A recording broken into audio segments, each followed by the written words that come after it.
Inter class कल की class में हम डिस्कस कर रहे थे नाइट्रिक अम्ल के रासायनिक गुण।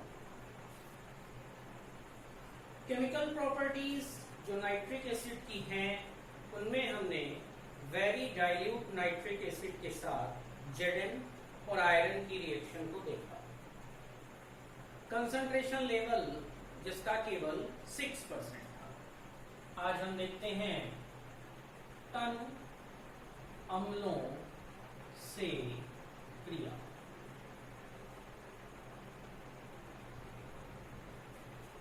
डाइल्यूटेशन, कंसंट्रेशन 20% मीन्स 20% सांद्रता के तनु अम्ल या डाइल्यूट एसिड विद 20% कंसंट्रेशन के साथ कुछ मेटल्स की नाइट्रिक एसिड से रिएक्शन। फर्स्ट एग्जांपल हम लेते हैं copper. Copper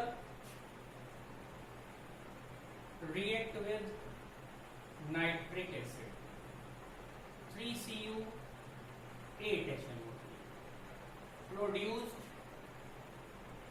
3Cu NO3 whole twice plus number of hydrogen 8 means 4H2O, number of oxygen 24, 3 2 जा 6, 6 3 जा 18, 18 plus 4 22, 22 remaining oxygen 2, remaining nitrogen 2, produce 2NO. Cu, Ag, Pb और Hg means copper, silver, lead और mercury। ये metals अगर 20% concentration के dilute acid से react करते हैं तो NO प्रोड्यूस करते हैं।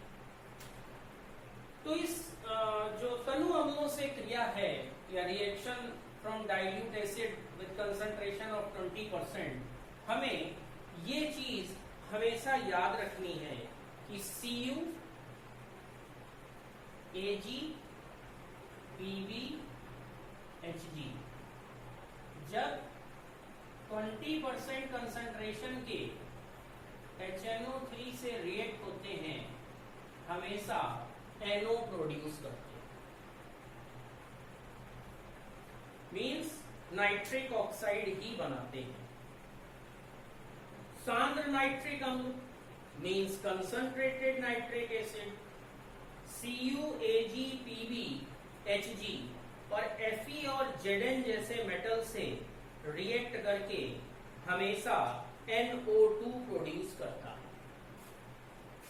तो इसे हम लिखते हैं सांद्र अम्लों से क्रिया।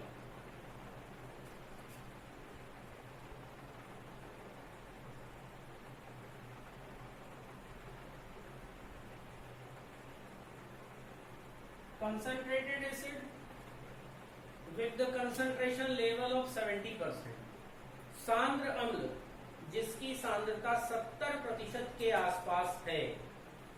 यदि हम कॉपर की 70% सांद्रता वाले नाइट्रिक अम्ल से रिएक्शन कराते हैं, copper react with nitric acid which concentration level is about to 70%, तब कॉपर नाइट्रेट तो प्रोड्यूस होता है Cu NO3 का होल प्लस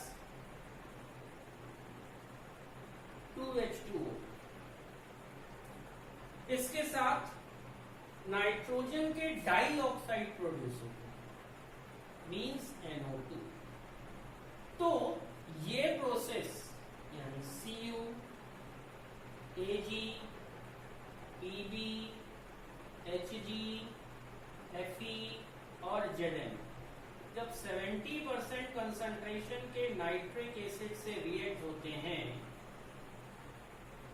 तो NO2 प्रोड्यूस करते हैं। यही इसमें याद करने की चीज है कि हम अलग अलग रिएक्शंस को नहीं याद रख सकते।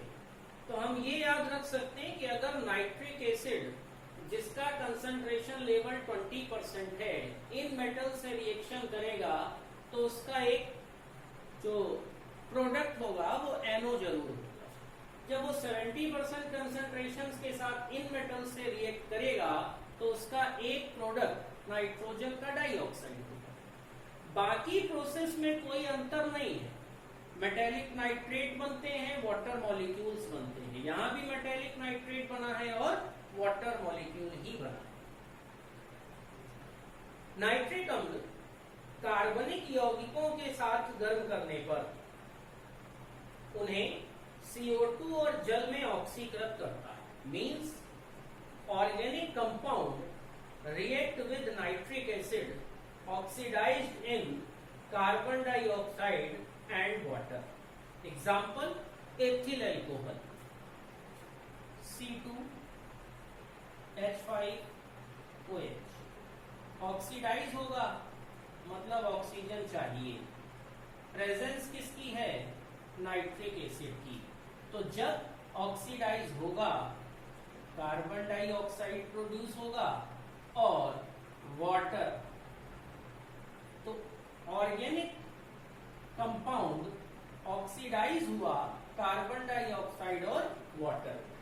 तो ये ऑर्गेनिक कंपाउंड का ऑक्सीडेशन कर देता है, यानी नाइट्रिक अम्ल ऑर्गेनिक कंपाउंड्स को ऑक्सीडाइज करता है। एरोमेटिक कंपाउंड्स में जो एरोमेटिक कंपाउंड्स हैं क्लोज्ड रिंग स्ट्रक्चर बनाते हैं, जैसे benzene. If benzene react with nitration mixture, अगर बेंजीन नाइट्रेशन मिक्सचर के साथ, नाइट्रेशन मिक्सचर HNO3 और H2SO4 के मिक्सचर को कहते हैं। जब बेंजीन रिंग नाइट्रेशन मिक्सचर से रिएक्ट होता है तो NO2 समूह मीन्स NO2 बेंजीन रिंग से एक हाइड्रोजन रिप्लेस करता है। तो अगर बेंजीन रिंग से एक हाइड्रोजन रिप्लेस होकर उसकी जगह पर NO2 ग्रुप आता है तो रिप्लेस हाइड्रोजन HNO3 के OH से ऐड होकर H2O फॉर्म करता है। HNO3 से ही NO2 समूह रिलीज हो रहा है जो बेंजीन रिंग पर हाइड्रोजन को रिप्लेस करता है।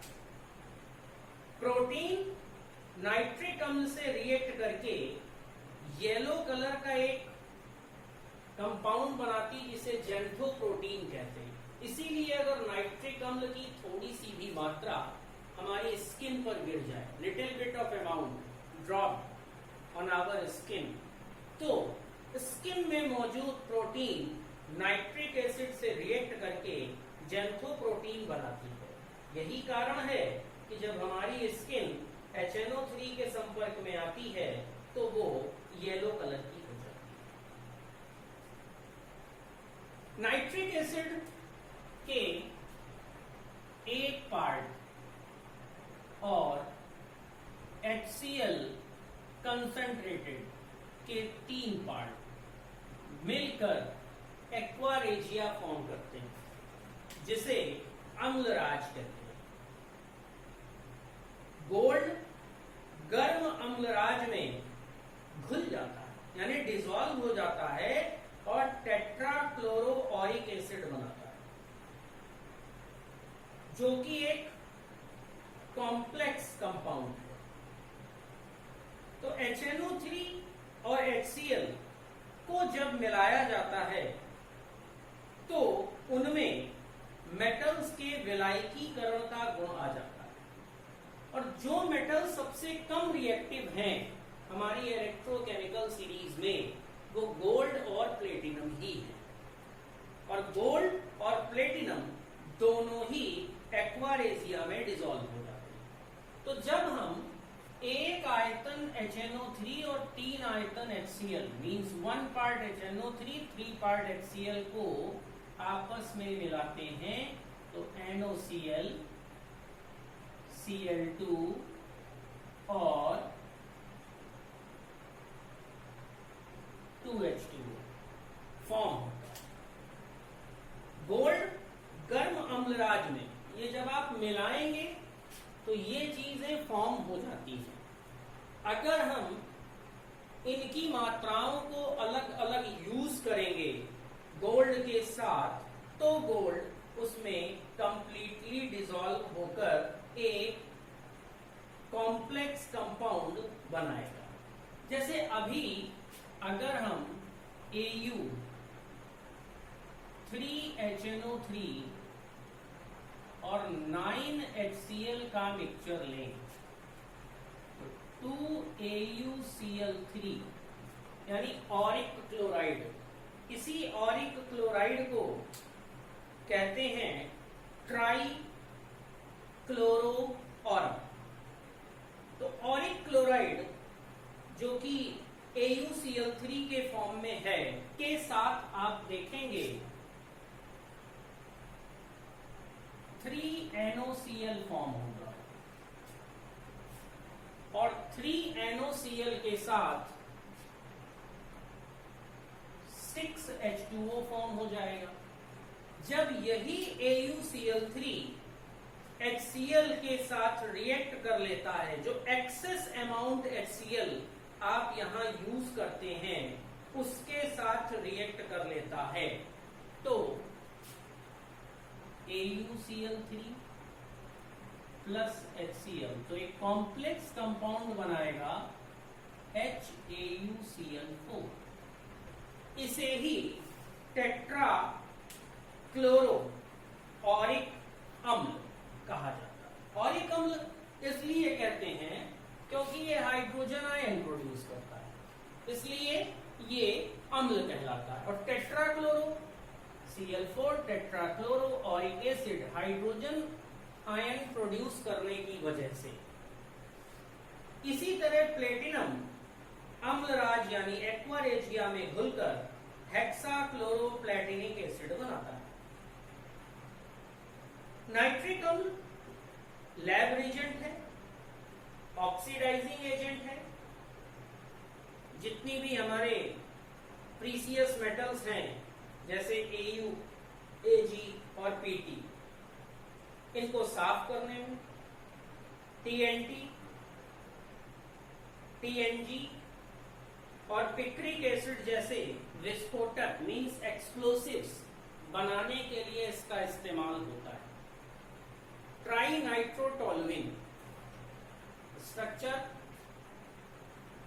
टोलुइन का स्ट्रक्चर बेंजीन रिंग पर CH3 व्युत्पन्न का है।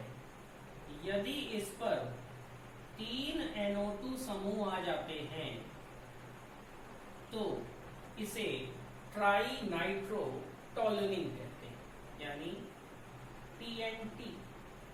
TNT एक विस्फोटक पदार्थ है। सल्फ्यूरिक एसिड के प्रोडक्शन में, नाइट्रेशन रिएक्शन कराने में और मेटल्स के नाइट्रेट बनाने। अगर ये रिएक्शन Ag के साथ हो तो सिल्वर का नाइट्रेट, Pb के साथ हो तो लेड का नाइट्रेट, मरकरी के साथ हो तो मर्क्यूरिक और मर्क्यूरस नाइट्रेट्स बनते हैं। कुछ उर्वरक जिन्हें हम इस्तेमाल करते हैं फार्मिंग में, जैसे कि अमोनियम नाइट्रेट, कैल्शियम नाइट्रेट, उनके उत्पादन में भी नाइट्रिक एसिड को यूज किया जाता है। तो इंटर क्लास ये सभी नाइट्रिक अम्ल के रासायनिक गुण थे। ये जितनी भी केमिकल प्रॉपर्टीज आपको 2 क्लासेस में बताई गई, वो नाइट्रिक अम्ल की वे प्रॉपर्टीज हैं जिनके थ्रू वो मेटल, नॉन मेटल और मेटेलॉइड से रिएक्ट होता है। क्या यूजेस हैं नाइट्रिक एसिड के वो आपको बताया लैब में फॉर्मेशन मेटेलिक नाइट्रेट का कराने में, ऑक्सीडाइजिंग एजेंट के रूप में, फार्मिंग में उर्वरकों को बनाने में, एक्सप्लोसिव्स को बनाने में, सल्फ्यूरिक एसिड को बनाने में। तो इन सब के बाद नाइट्रिक एसिड से रिलेटेड अब कोई भी टॉपिक शेष नहीं है, इसलिए नाइट्रोजन फैमिली में इतना ही है जिसमें हमने डाइनाइट्रोजन पढ़ा, अमोनिया पढ़ा और नाइट्रिक एसिड पढ़ा। Preparation of ammonia by Haber process और preparation of nitric acid by Ostwald process most important topics हैं, तो इन्हें आपको ध्यान से पढ़ना।